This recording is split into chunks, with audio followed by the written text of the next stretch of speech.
stopped at ayah number 30. We're still continuing with Surah Isra. And it's very important to understand how this surah flowing. Allah subhanahu wa ta'ala is telling us about the nations and how these nations fall and what's the reason for those nations falling. Talking about Bani Israel, how Bani Israel have fell out of their out of the top, and how Allah subhanahu wa ta'ala will send the ibad, really slave, people who believe in Allah subhanahu wa ta'ala, to take that top or that front position back and be on the top. But Allah subhanahu wa ta'ala, He didn't say, we have to understand, go collect weapons, go collect arms, go collect soldiers. No.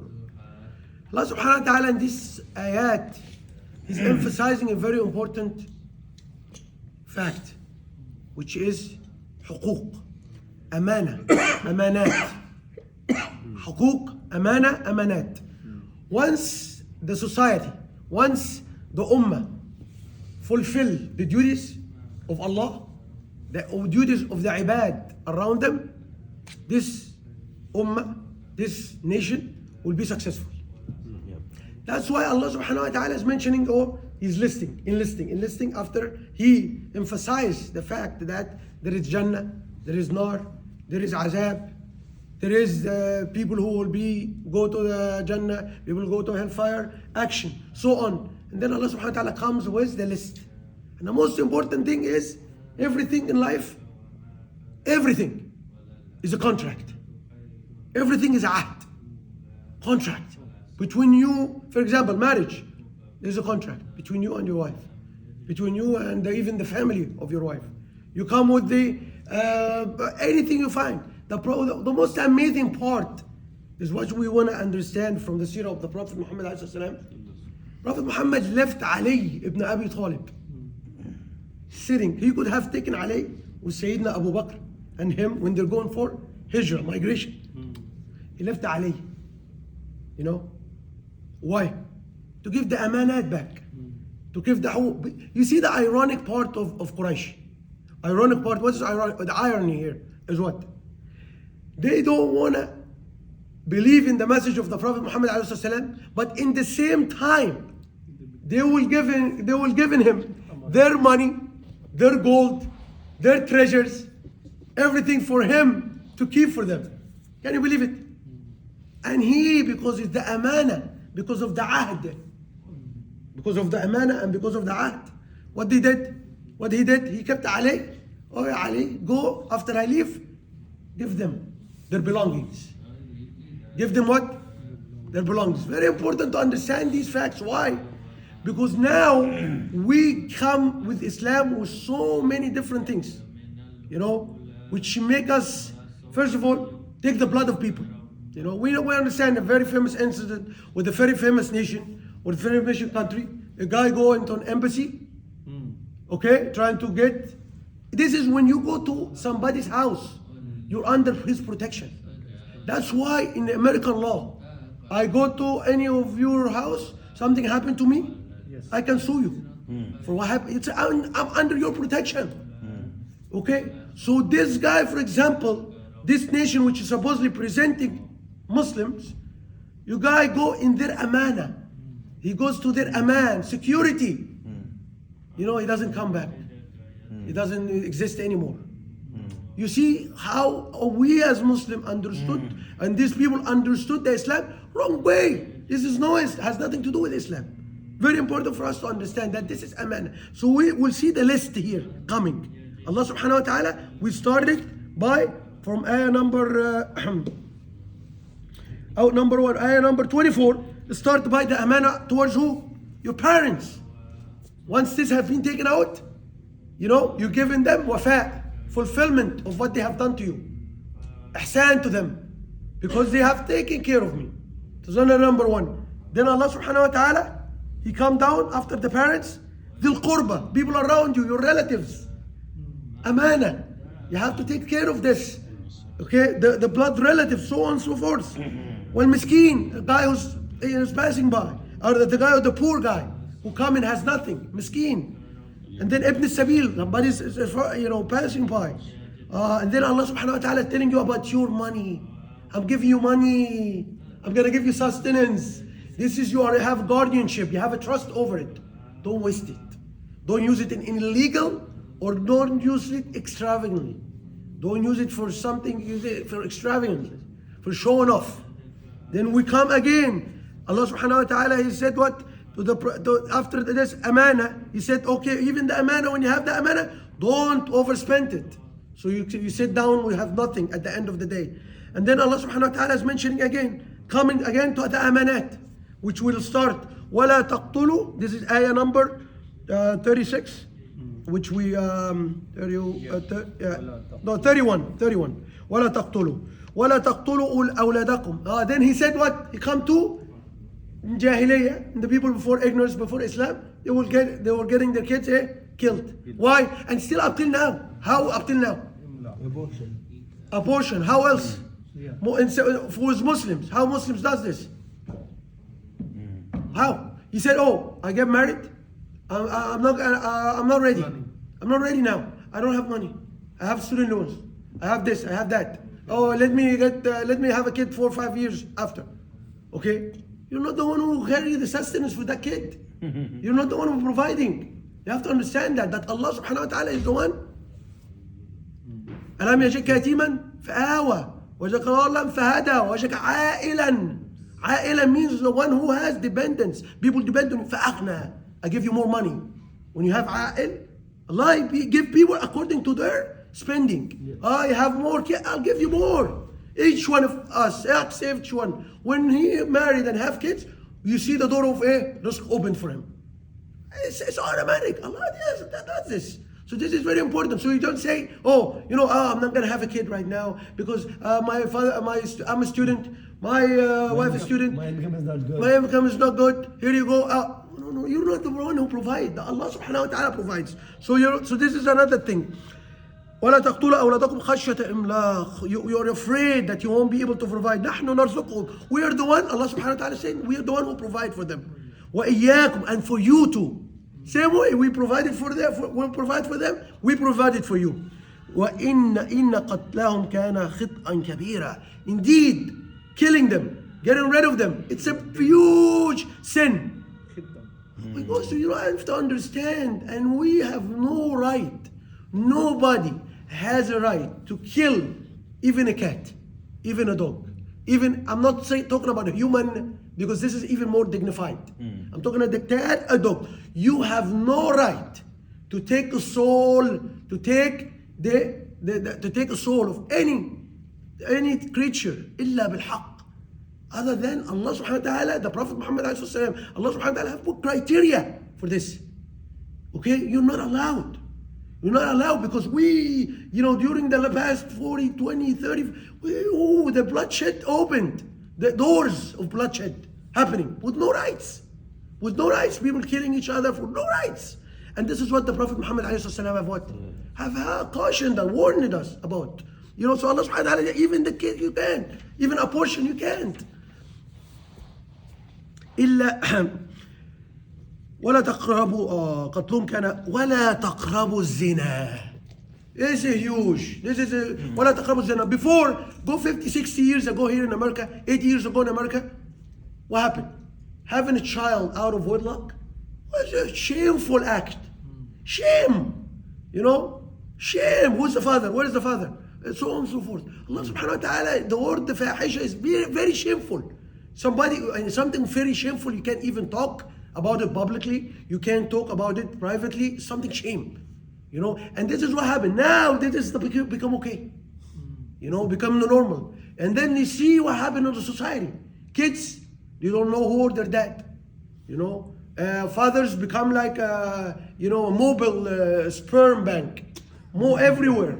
Here and here. Oh, I have 10 kids. That's what I know about. How we become an animal society? What is it? Where is the contract? Allah subhanahu wa ta'ala has contracts for the humanity. And you remember, all what we're talking about here is what? These commandments. These are the commandments which Musa got. These are the commandments. The scholar, the Muslim scholar, these are the commandments, and you gotta find them in the Bible. It's listed. لا تقربوا الزنا. It's got same commandments in the Bible. So we're not bringing something. No, it's for any society to function. Why? You find what? A lady have the rest of her life, they got herpes, STD, sexually transmitted disease, multiple partner, HIV, the rest of her life, or him, the rest of his life. Why? Because this is what it is. Allah subhanahu wa ta'ala He knows what's hidden. You don't have a microscope. You don't do blood check. He knows that you have to stick to one partner. This is how He prescribed. How otherwise diseases will spread. And this is one of the things of the Prophet Muhammad said. If you don't fulfill, you're gonna see that diseases spread. Diseases spread everywhere.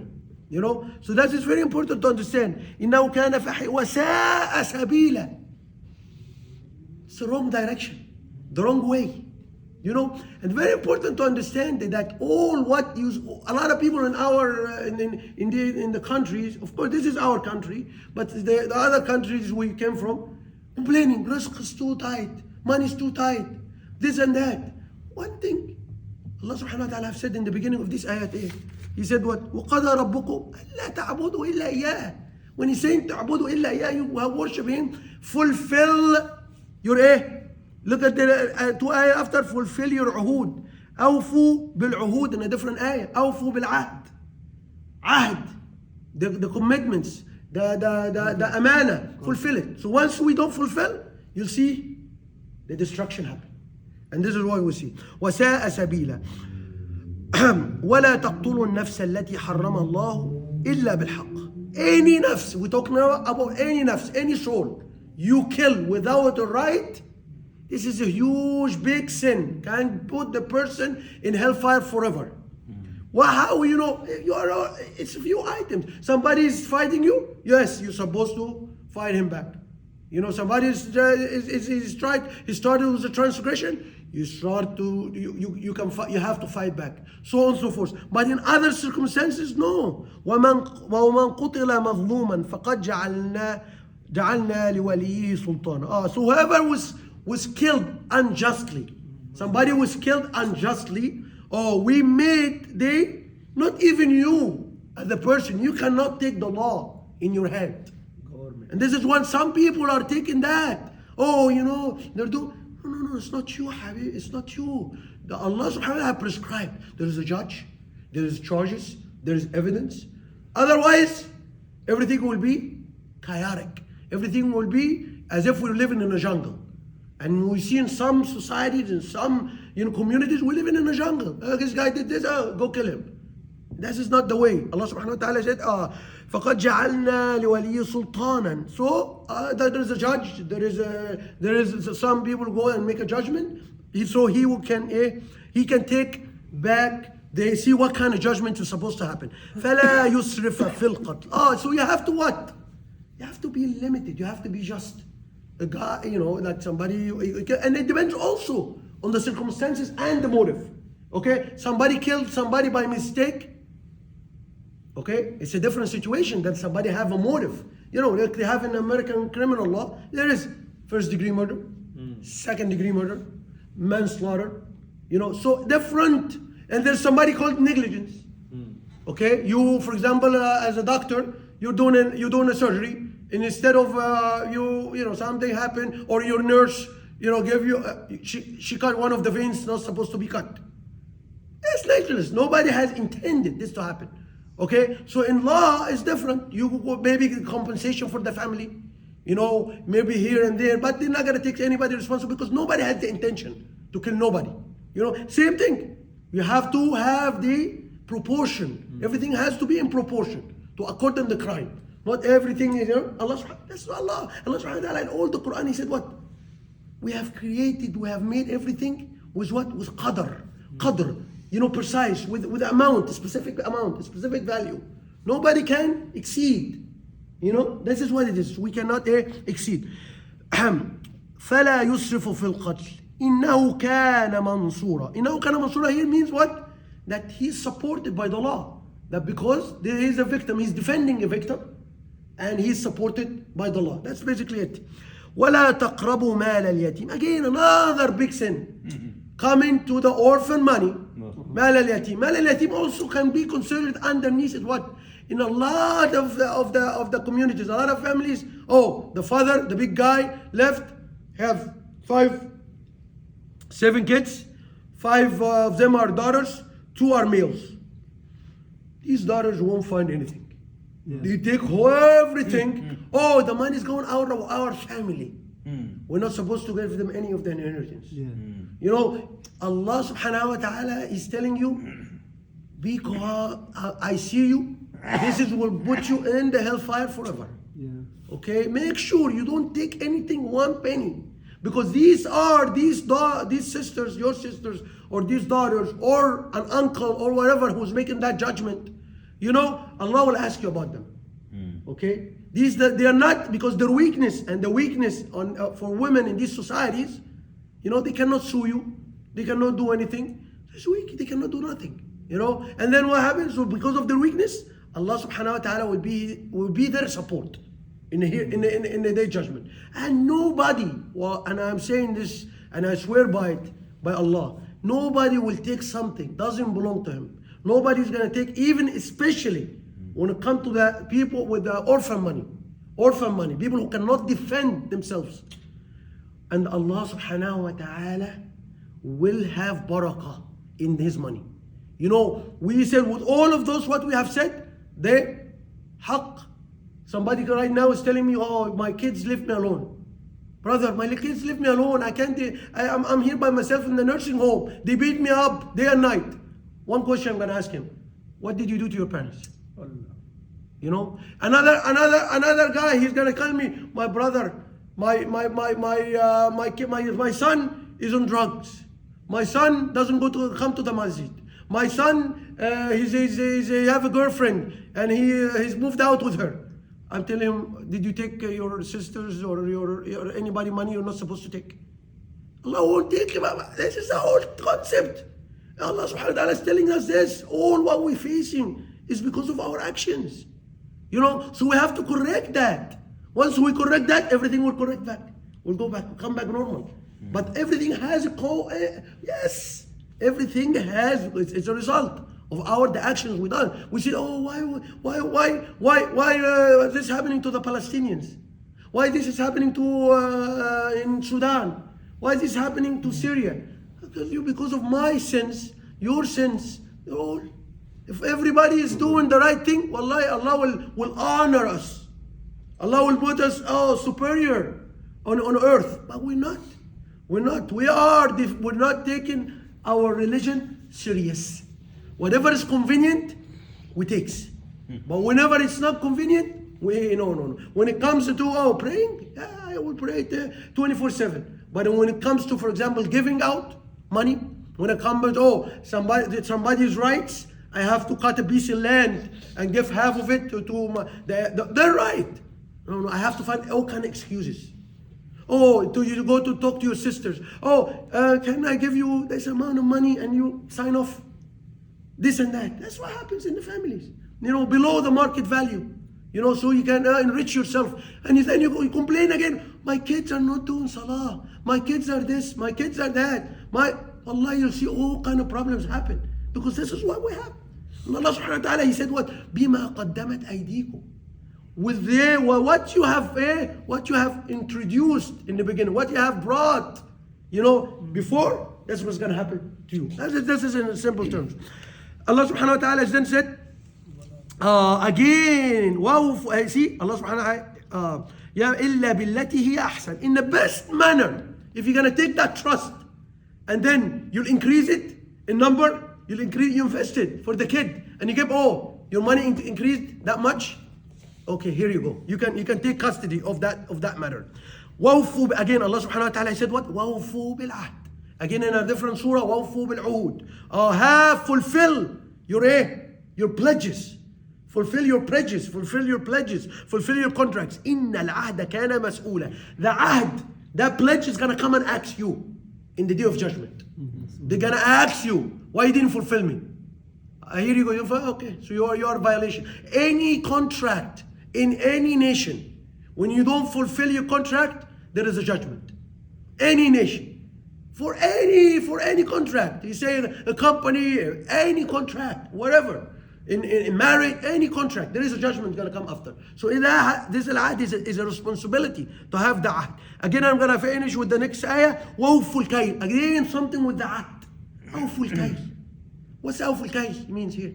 That you have to give everybody his proportion. Somebody's coming to buy something for $10. Yes, you cannot just cheat him and take two items out of that package. بالعهد, everything. You have a list of, you're fulfilling, you're building a building. Oh, I signed off these materials, I cannot change the materials because I found materials cheaper, which I'm gonna make extra money. I'm a doctor, okay, and I did a surgery. Medicare is not gonna come inside the patient, open the patient back to see what you did. Oh, you don't falsify the codes. So you can, you're billing for a higher procedure. So on and so forth. As a Muslim, you're a doctor, you're supposed to do certain procedures. You're not supposed to do other procedures, you're not supposed to. There's some procedures, you're not supposed to. You have to understand that. It's not everything I'm doing. No. You have, Allah's testing you. As a Muslim doctor, as a Muslim pharmacist, as a Muslim, anything, anywhere, there is going to be gray area. This is where the shaitan is testing you. Okay? So you have to be very careful within our capacity. With our understand what's the deen want. Then you come and don't come and complain. Because this is what's going to happen as a result. Allah subhanahu wa ta'ala is totally just. Whatever we do good, you're going to find good. We said the seed, it's up to the seed. You're going to go bad, you're going to go bad. So then Allah subhanahu wa ta'ala, وَوْفُوا الْكَيْلِ إِذَا كِلْتُمْ وَزِنُوا بِالْقِسْطَاسِ الْمُسْتَقِيمِ. Just to make sure that your measures are just. Measures in everything. That doesn't have to do with, with measuring food or vegetables or fruit. Every measure. Like we said, contract, supplying materials, doctor who's billing codes, doctor who's doing procedures. Everybody on our capacity as a whole Muslim ummah, we have to watch an engineer who's doing this, who's doing that. Because anything you do wrong, it has what? A major results. A building you did, somebody's bribed you to make a building and falsify in the foundation, sign off on that building. And the building collapsed. All these people will die. ذَلِكَ خَيْرٌ وَأَحْسَنُ تَأْوِيلًا. This is the best manner. This is the best way, and this is the best way to proceed with things. This is what Allah subhanahu wa ta'ala. And we fulfill those, wallahi. And this is why, because we have taken from Islam only the part which it doesn't bring any. We have to apply the salah outside. We have to apply the salah. We have to apply our Islam outside. أقول قولي هذا وأستغفر الله لي ولكم ولسائر المسلمين.